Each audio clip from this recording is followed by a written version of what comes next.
Combination locks have been made in Minecraft almost since redstone dust and torches were introduced, and with the inclusion of many other redstone things to help them be better, like comparators, lecterns, and the ability to take signal strength from item frames, you'd think combination locks would actually be good, right? Wrong, they are all garbage. According to Google, a combination lock is a lock that is opened by rotating a dial or set of dials marked with letters or numbers through a specific sequence. Now, we are in the year 2020, so combination locks have moved past from spinning wheels on a spinning wheel thing, and they've moved on to more complex things like keypads or passwords on mobile devices or stuff like that.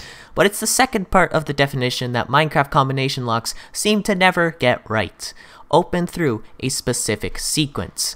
Now, a sequence is a particular order in which related events, movements, or things follow each other. And that's the thing about Minecraft combination locks.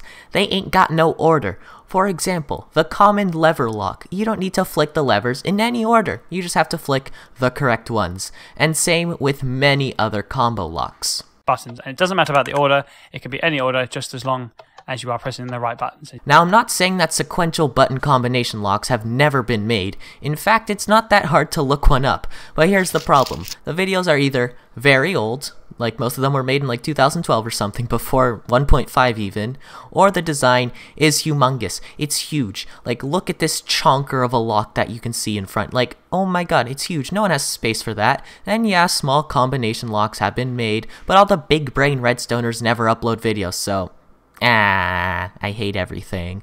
So today, I'm here to present the godsend of combination locks. That is a bold, very egotistical statement, but I don't care. This is my channel. I get to make up all the narratives and the stories. Ha ha ha. Guess what? It's sequential. It works with almost any input. And guess what? It works on Bedrock, baby. Woo!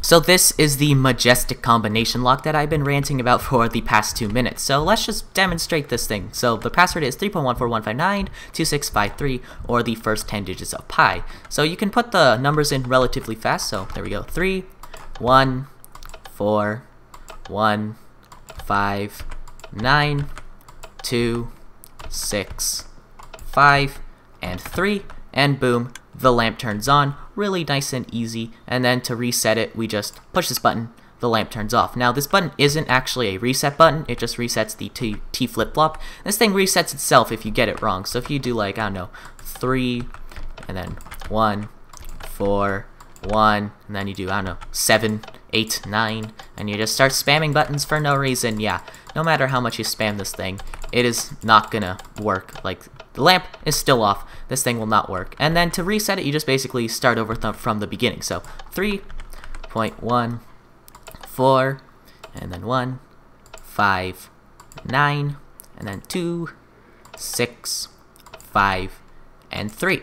And boom, the lamp turns on. No need for a reset button, you just start over the combination lock. So, you don't just have to use buttons for this combination lock either. As you saw in my little intro, you can also use item frames and lecterns. So, I'm not gonna show this one because this thing takes quite a while, but it's basically the same idea. It's just we have a confirmation button, and all it does is raise this thing here. So, that means it's not quite silent, but it doesn't really matter. It's just one piston, and it'll activate every single time, so you can't really cheat the combination lock by listening to pistons. And same thing here with the lectern. It's literally the exact same thing. Look at this, the exact same redstone for an item frame or a lectern. The only thing that's different is if you use a button panel, and you can use different kinds of button panels too. Over here we have a 10 button panel, and we have a 9 button flush button panel over here. Now this one is probably my least favorite because all the different signals are mixed everywhere, so it's really confusing to actually get a combination from this. But yeah, so in this tutorial I'm gonna show you how to build this version. So look at the redstone, so small. So this version with a normal 9 button panel. It's not quite flush, but it's flush enough that you can just hide it with like blocks over here and your floor. And yeah, I'm going to show this version, and then I'm just going to show how you can turn it into a item frame or lectern combination lock. And I'm not going to show how to build these button panels, but I will leave a world download in the description if you want to look at these button panels and do them for yourselves. So yeah, without further ado, let's get on to the tutorial. F5 mode, falling into the void, and F1. Okay, tutorial time. So before I start this tutorial, I'm just going to say this again. This will work in Bedrock Edition and any Java Editions 1.5 and up and Legacy Console Edition. Basically, if your Minecraft world has droppers, hoppers, and comparators, this thing will work. Okay, got that? Now let's start. So first, we're gonna do the button panel. So you're gonna make this 3x3 button panel where your wall is. If we just go to this one, this is where our wall goes, and you know, these blocks can also be flush with the wall. The only blocks that will pop out is the floor over here, and this top row of blocks because there's redstone over here, just to make sure so you can do your decoration later. And these are the things you need for your button panel. Now you're gonna need 8 non-stackable items, so I just used wooden shovels because they are the cheapest non-stackable item. Okay, let's start now. 3 pieces of redstone dust on this top row of buttons, and then we're gonna go 2 blocks out, and then we're gonna go 2 blocks down, and we're gonna put 3 blocks over here. We're gonna put a comparator, dust, and another comparator, and dust, dust, dust, and dust. And then you're gonna put another piece of dust back here, and you're gonna put a comparator going over here with a block in front, and then I'm just gonna replace these with wool so then you can see what we're doing. You're gonna put dust here, comparator here, 3 pieces of redstone dust all under these buttons, a comparator here, block in front, and then a comparator in subtract mode, and a comparator going into it. I said comparator a lot. And now we're going to put a chest over here, and you're going to fill it with 8 non-stackable items. So that's 2, so that's 3, 4, 5, 6, 7, 8. 8 non-stackable items in that chest. So that should be your entire button panel. So now we're going to start with the pink circuit, which is the main combination lock circuit. So here we go. These are the items. Now the items for that I'm showing right now, this is for 1 digit, which takes around a 4x4 area, but I will show you how much space it takes exactly when we do the actual building. And some of these materials are also things that will go onto this blue circuit a little bit later, so just saying that now. So let's just start building our digits. So we're gonna go 1 digit at a time. So we're gonna put a block in front of here. We're going to put 2 comparators like that. We're gonna put a block in front, and we're gonna put a torch on the side. And then we're gonna put 2 repeaters going like this, and a comparator coming out of this block on subtract mode. Comparator here, and a chest here. And now we're gonna put 2 pieces of redstone dust like that, with 2 repeaters, another repeater over here, and a comparator. Then we're gonna put a 2-tick repeater over here, so facing this way, and it's gonna get locked and have this bedrock bar across it, and then a comparator here on subtract mode. So that is 1 module. So let's do the next one. So that is the first digit, this block, so the second digit is this block, and we're gonna start the module over here. So put dust, 2 comparators, and a block like that, put your torch, and then 2 repeaters going like this again. Comparator on subtract mode, another comparator, chest over here, 2 pieces of dust, and then repeater, repeater, repeater, and comparator. And then in front of this, like the other one, you're gonna put a 2-tick repeater and a comparator over here on subtract mode. And then you're actually no, 2-tick repeater here. I just moved everything back 1 like that. And then you're gonna put a 4-tick repeater in front of this comparator. The reason we didn't put it here is because this is where our T flip-flop goes for later. And in front of that 4-tick repeater, a 1-tick repeater like that. So there we go. We have 2 numbers. So let's do the last 2. So dust, comparator, comparator, and block. Comparator here, subtract mode, comparator, chest, and then we're gonna go dust, dust, repeater, repeater, repeater, and comparator. And same pattern as before. We are going to put a 1-tick repeater here. We are going to put a 4-tick repeater behind it. We're gonna put a subtract mode comparator, and we're gonna put a 2-tick repeater behind that. And over here, that's what I missed, the torch, and then repeater and repeater. So that's 3 digits. Now let's do the last one. So we're gonna put our last piece of redstone, put our comparator here. This time for the last digit, you're gonna put a block in front, and then you're gonna put your not your repeater, subtract mode. Do that. Do all the same thing for this part. So dust, dust, repeater, repeater, and repeater, comparator, and what is the pattern again? I always keep forgetting. So 1 tick, no, come on, 1 tick here, 4 ticks here, comparator here, and yeah, that's going to be it, because now we are going into our blue circuit. So blue circuit is this one, there we go. This is going to be this little circuit, which is basically what tells the combination lock to actually start going through the output. So first thing we're going to do is put a comparator over here on subtract mode, comparator going into it, and a chest over here. Now I actually missed something. So if you want to expand this combination lock, so you just built 4 modules by following this. So that's 1, 2, 3, 4. So I'm going to try and make this as easy as you can. So this is the last number. So that's the 4th number, the 3rd number, the 2nd number, and the 1st number. From this block here, the last block with a torch on it, you need 6 blocks like this. So if you're going to expand this, like let's say you're going to make this a 10-digit lock like this one, if we just go to the last torch of this one, there is 1, 2, 3, 4, 5, 6 blocks of space. So just keep that in mind if you want to expand it. Okay, now back to this. So now we're going to go in front with 2 pieces of dust like that. We're going to put a repeater here and 2 repeaters here. We're going to put a block here, and I forgot a torch, so let's just get a torch. Torch here, and this block has to be solid. Now the reason I didn't change anything else for solid blocks is because you didn't really need to, but this block here has to be solid because on the side of it we are putting a redstone torch. And then you're going to put 2 hoppers facing into each other, so make sure they look like this, and you're going to put a comparator going like that, and just any item going into that. Hold on, that's the wrong one. Into this hopper. There we go. And as you can see, this stuff is turning on when it shouldn't, because we haven't put our items yet in the chest. Now this is probably the most complicated, confusing bit of the combination lock, because you need to give different signal strengths depending on the number. So I'm just going to clear everything in my inventory. So I'm going to get myself a stackable item. I don't know why I tried to type in stackable, but I'll just use glass. And a shovel because it is a non-stackable item.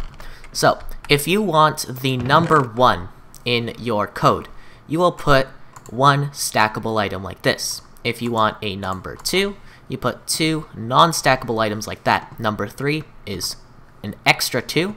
Number 4 is another 2. Number 5 is another 2. Number 6 is another 2. And this is 7. This is 8.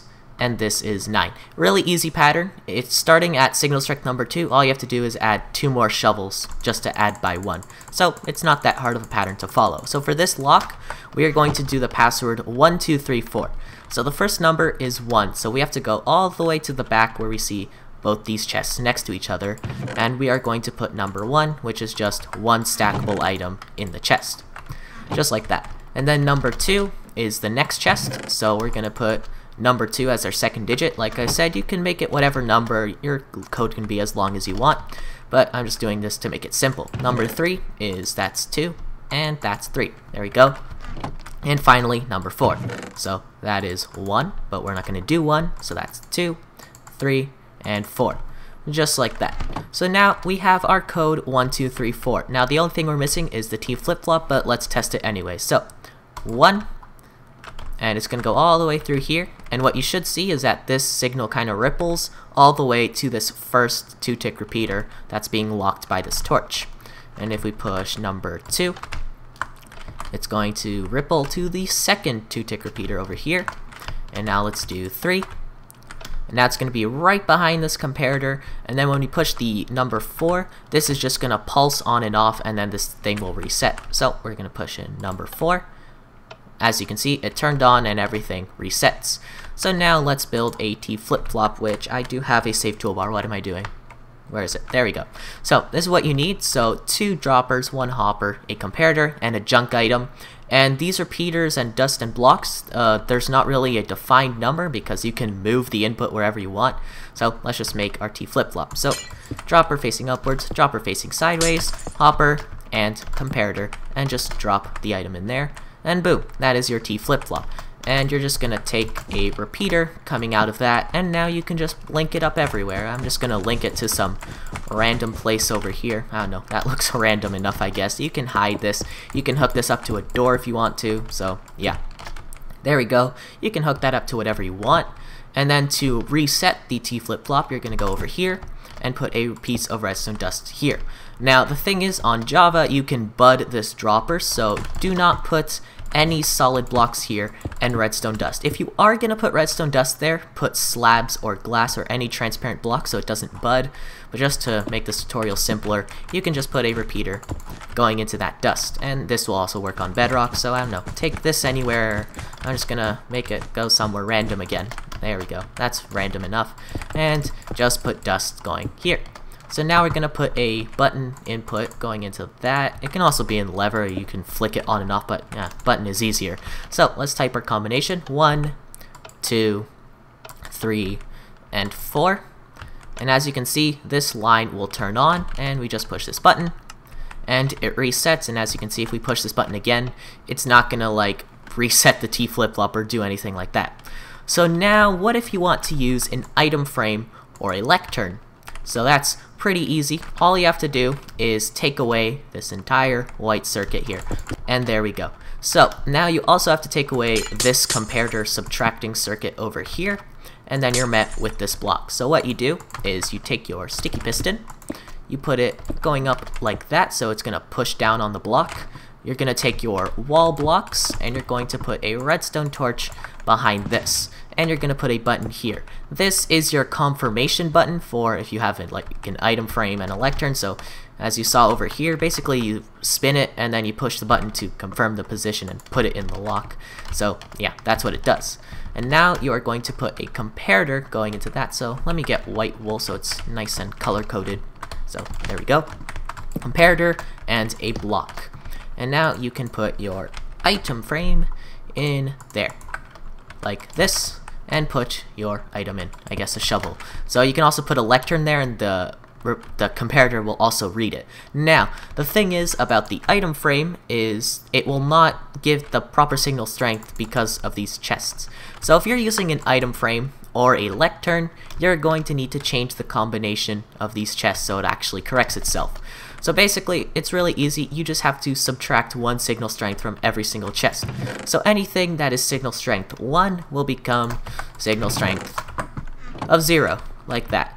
Anything that is a signal strength of 2, you just turn it into signal strength of 1.